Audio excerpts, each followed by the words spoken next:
여러분 안녕하세요. 찾아가는 새벽기도 시카고 예수사랑교회 조선영 목사입니다. 오늘도 변함없는 주님의 은혜와 평강이 저와 여러분의 삶의 종일 풍성하기를 기도합니다. 찾아가는 새벽기도는 연합감리교회 말씀 묵상지 기쁨의 언덕으로를 말씀 본문으로 사용하고 있습니다. 오늘 말씀은 이사야 53장 1절에서 3절까지 말씀입니다. 제가 읽어드리죠. 우리가 전한 것을 누가 믿었느냐? 여호와의 팔이 누구에게 나타났느냐?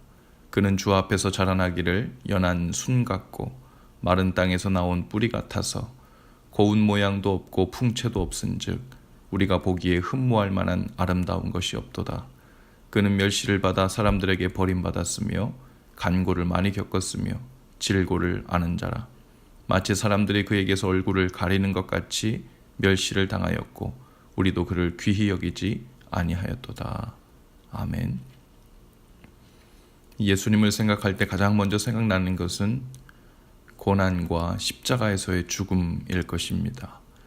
물론 부활과 승천 그리고 다시 오실 것에 대한 약속의 말씀 또는 제자들에게 명하신 지상명령에 대한 것도 생각날 수 있죠.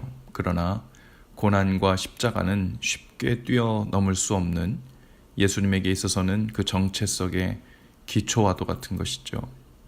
고난과 십자가의 죽음 없이는 부활의 영광도 다시 오심에 대한 소망도 있을 수 없기 때문입니다.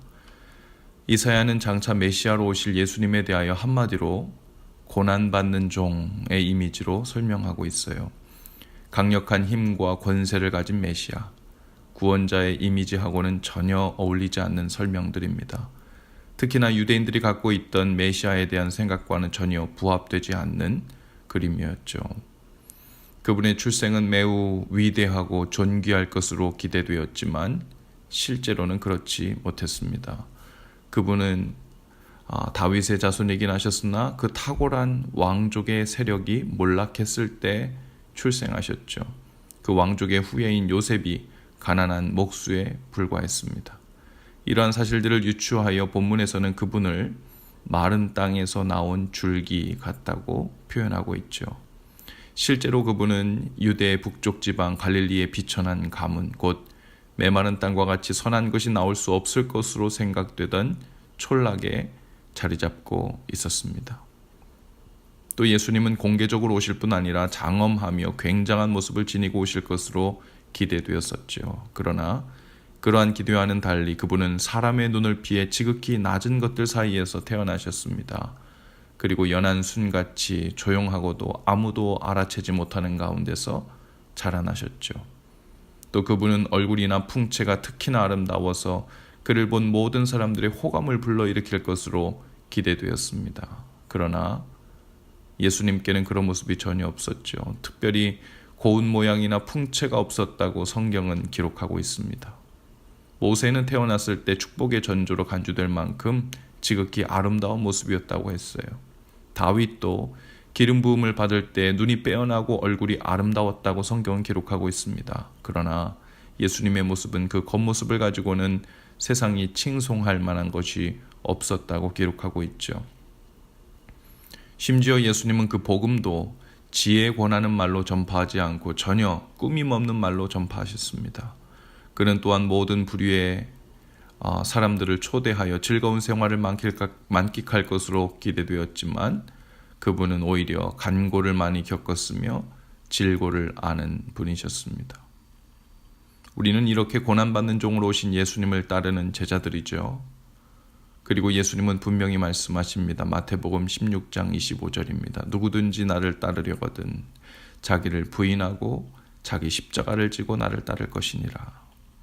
예수님을 믿고 그분을 모시고 따라 산다는 것은 그분처럼 고난받는 종으로서의 삶을 산다는 것을 의미하죠. 예수님께서 우리가 지고 갈래도 갈 수 없는 죄사함의 십자가를 대신 져 주셨지만 우리가 져야 할 우리 몫의 그 고난과 질고의 십자가를 모두 져주신 것은 아닙니다.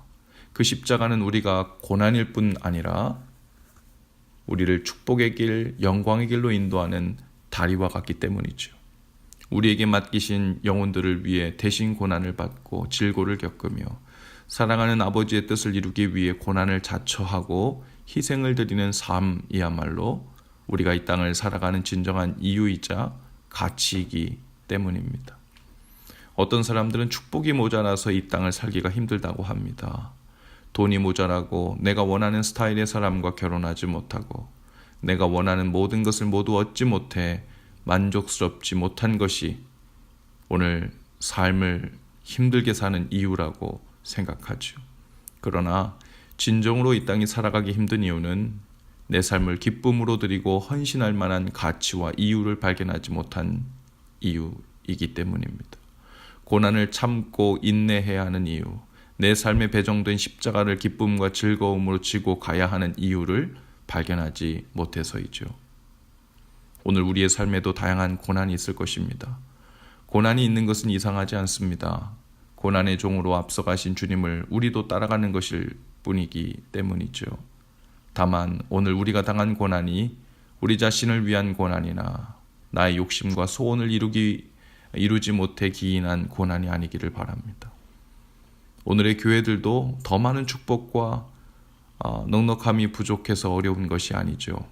오히려 주님을 따라 진정으로 고난받는 삶을 기쁨으로 사는 법을 배우지 못한 이유가 더욱 클 것입니다. 주님을 따라 사랑하는 아버지의 뜻과 그 나라를 위해 고난의 삶을 기쁨으로 자처하는, 그래서 오늘 하루 고난의 종으로 오신 주님을 힘써 우리도 따라가는 저와 여러분들 다 되실 수 있기를 주님의 이름으로 축복합니다. 기도합시다. 주님, 저희로 고난의 종으로 사는 본을 보여주신 주님을 따라 살게 하옵소서. 그 길이 참된 축복의 길이요 영광의 길이며 진리와 생명의 길임을 압니다.